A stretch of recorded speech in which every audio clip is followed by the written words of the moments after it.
Hey guys, Infidel 1258 here. This is going to be a quicker video. I just released a video that was live for members only on Thursday night, February 3rd, and I spoke to an issue of maximizing your rewards through picking the right cards and being prepared for the division that's coming within Splinterlands between modern and wild formats. These are two new leagues. They're going to have two separate reward pools, and I think there's an interesting way that you can maximize your returns by understanding how the reward pools work and what cards to play. I did a cool video. You're going to want to watch it. It's called Modern versus Wild. Be prepared. It's coming out later tonight, February 4th. My live people, my members already saw it, but this is going to be a short video that I want to add to that.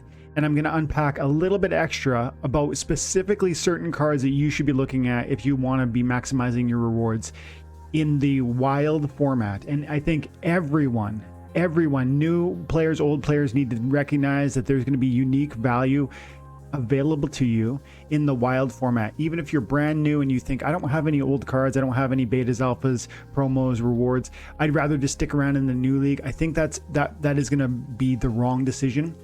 And I'm going to show you a few cards that might transform your ability to earn extra value with Splinterlands by both having greater success in the wild format, which I think will pay more rewards, and secondly, by unlocking certain bonuses. Stick around.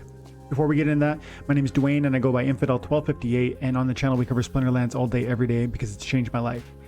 Thinking stuff like this through is how I've allowed that to happen. It's an active process where I'm constantly trying to reassess what I'm doing here, how I'm extracting maximum value, and trying to seek ways to improve that. This video is going to be aiming at helping you unlock more. So let's get into it. So if you don't know, when you're battling in the game, you do get bonuses for playing betas and alphas. Look at the, let's see my first win. For playing with betas, alphas, and gold foils, you're going to get bonuses. And of course, I'm looking for a win that has some sort of one of those cards.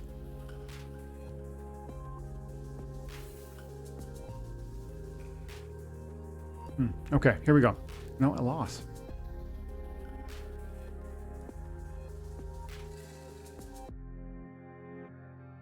Wow.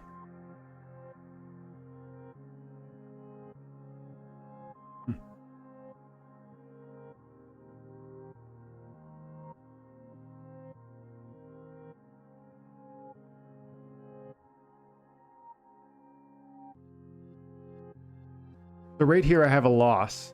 I lost to this.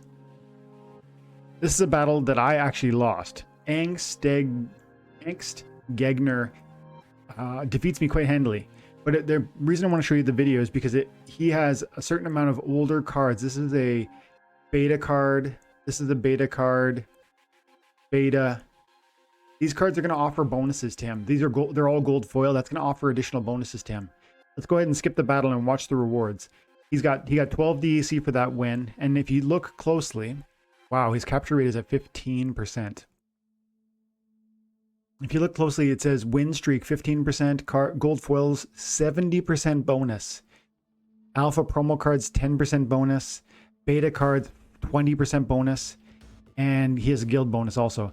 You guys can unlock that beta, that alpha, that promo card, the gold foil bonuses if you are buying cards that follow under those categories or renting. I'm sure, I wonder if this person's renting these cards. I don't know, but it just is unusual that to see capture rate down to 15% unless you're renting and then you're just trying to squeeze the most out of your rental period. Either way, the point is you get significant bonuses for running multiple copies of beta edition cards or alpha edition cards or gold foils. So you're going to unlock more value if you go ahead and you acquire some now in preparation for your future battles. And the longer you hold them and the more often you're able to play with them, the more value they're going to help you extract from the game. That's point number one. And I think that begs the question, why should I care? I'm a new player. I have chaos cards. I expect to be competing in the modern format. Why would I want to try and buy all these really expensive cards to compete in a league that's where I'm outclassed. People have full decks of gold foils and they have full decks of alpha and beta. How can I compete with that? I'm not even going to try. I'm going to have more fun and more success in the modern format. That's what people think. That's what I keep hearing people say. You might have more success in terms of win ratio, but I don't believe you're going to have more success in terms of value extraction, because I think you're going to see fewer players participating in the wild format because of that exact attitude. And the fewer number of players means a bigger share of the daily reward pool for each participant that wins. And so it's going to be an interesting opportunity for those who want to fight in the wild and who want to acquire certain assets from the older editions that are going to maybe drastically transform your ability to win. And there are certain cards that you could probably hand pick. They're going to unlock some extra utility and some greater increased opportunity for victory. And I think if you populate your deck with a few of these, for relatively inexpensive, by the way, I think you're going to transform your ability to extract value by unlocking extra wins in a league that pays more per win. That's my expectation, and I've been saying it for a long time, but I want to reiterate today in 2022, showing you a few cards that are maybe worth your time and your consideration. First of all, I want to look at Alpha, because Alpha provide a 10% increase. And you need to take time with this, and you want to go through for yourself, and this will change every single day because certain cards are being listed or bought. But you want to go through and you want to look at Alpha first, and you want to look at regular foil, and then separately you want to look at gold foil. It might well be the case that even if it is expensive,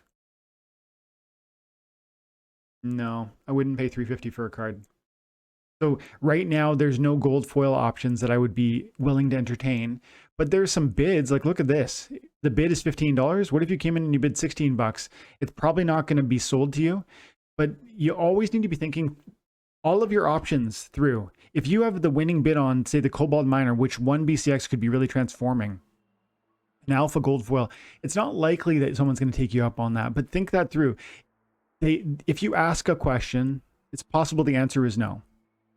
If you don't ask the question, you can't possibly get the result you want. So if you put your bid up there for $20 or 21, or try and beat this guy for the bid, it's possible that someone, in desperation comes along and says, you know what, I really need that money, and they just liquidate. And then you are the recipient of that opportunity. But you can't win if you don't try. And so I say come in here and start playing some of these bids first of all, because these cards would be transforming your power collection. Like, look at this thing. One BCX is 1500 power, and that would be really, really amazing to just drop, plus the 10% bonus on the gold or on the Alpha, and I think an extra 5% on the gold. That would be really, really huge. But none of these are cheap out of the gate, so we go back to regular, and then look, some of these are like $4, $5, $7. Maybe that's a bit expensive, and you think to yourself, well, I don't know.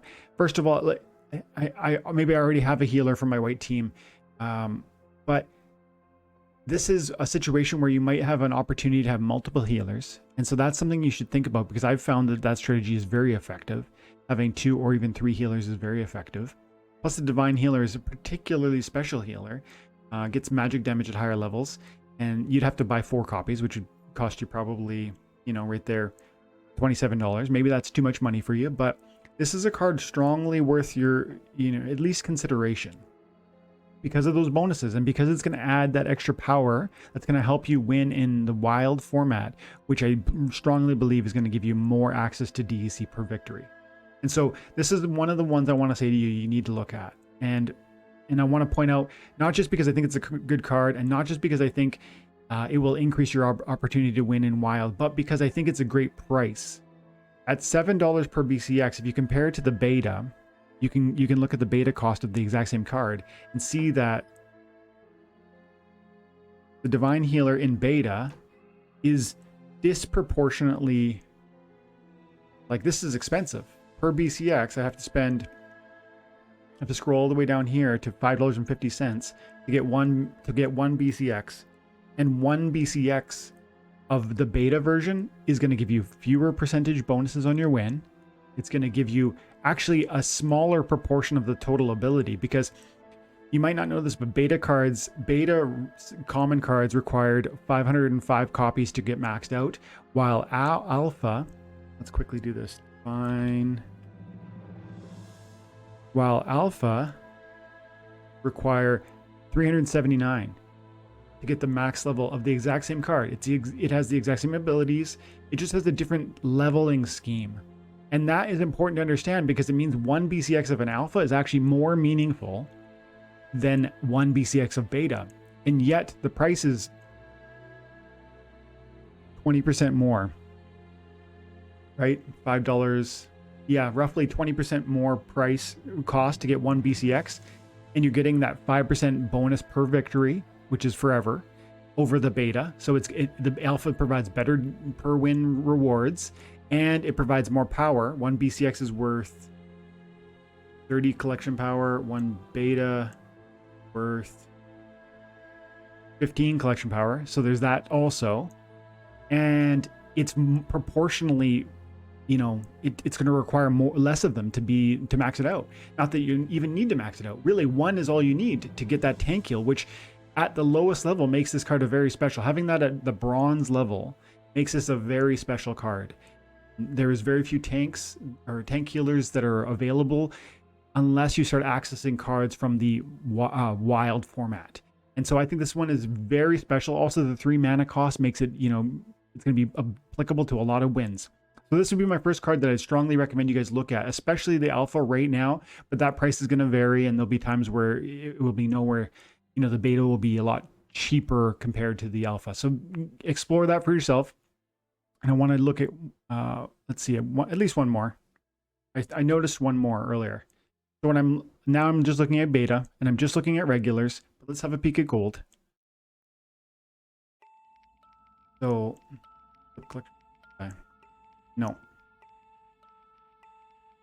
no, these costs are too expensive in my opinion. But maybe you do what I said earlier, which is you come in and you drop a bid and see what happens.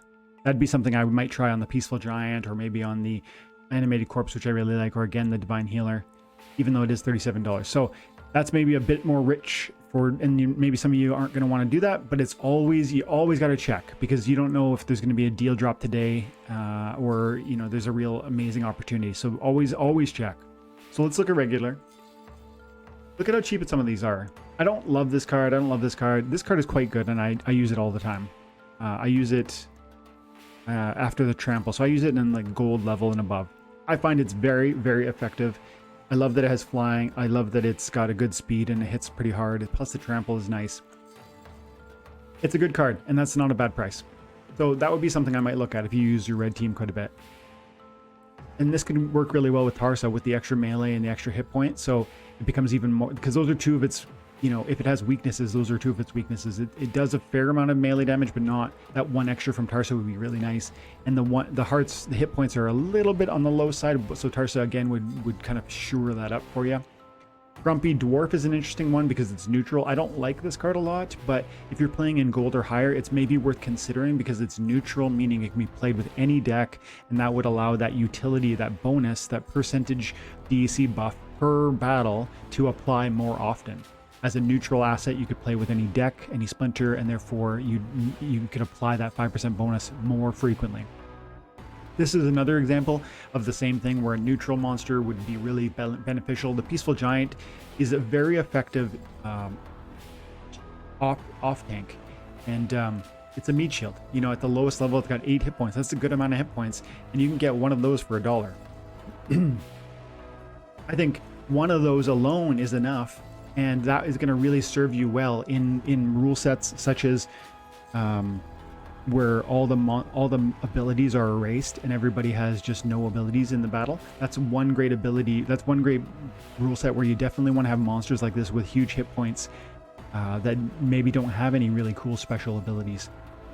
And if you're willing to maybe buy, I'd say, you know, 25 copies of this, you're going to get it up to 12 hit points, and that's going to be applicable in silver. 12 hit points as a meat shield is very impressive, and you're talking, you know, 25, maybe $30 to get that. I think this is a real game changer. The Peaceful Giant is one that I would strongly recommend you consider. Not only do I think like I said, it's gonna give you the beta bonuses. It's gonna unlock extra victories in the wild format. The wild format itself is gonna reward you more than the modern format. Also, the Peaceful Giant happens to be really powerful, actually. And lastly, and maybe most importantly to some of you guys, it's a great price right now, strangely. You know, $1 for that. If you went over and looked at, for instance, other neutral monsters that provide a lot of hit points, such as the gelatinous cube, like what are the comparables? The cube is over $2 per BCX. Yeah, the cube has heals, but the heals don't start until gold. So if you compare this at the silver level, it's almost identical, like literally identical. 12 hit points, I think 1 speed. It's costing 6 mana, whereas the Peaceful Giant costs 5 mana.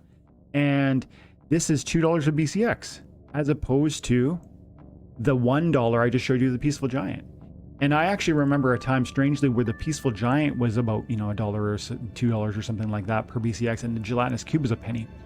These types of things ebb and flow, and if you're paying attention, you can see these gaps that you can step into and take advantage of. And I'm pointing to them out to you right now with that alpha divine healer and with the beta Peaceful Giant. And I'm sure there are always more. That's the thing about bargain hunting.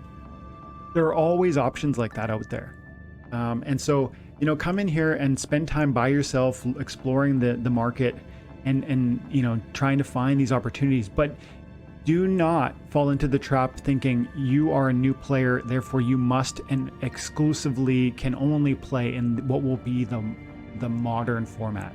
That is not true, and it's not advantageous to build your deck in that manner. Understand that you need to be flexible and adaptable, and if there are greater opportunities in the wild, then you need to possibly explore that. And I think I've just shown you at least 2 options that are going to be really interesting as a complement to every single deck that is going to allow you to compete at a higher level in the wild format and unlock greater rewards regardless of what league you're playing in, you know, primarily. Okay, so check that out, give it some thought. Thanks for your time and attention. If you want more content like this, you can consider becoming a YouTube member, supporting my channel. Check out the community page. I do live content for these guys. I do one-on-one content with these guys at various levels. You can just check out the details and get involved at whatever level you're interested. Otherwise, join the Discord. It's free to be part of our Discord, and you know, there's almost 800 people in there hanging out.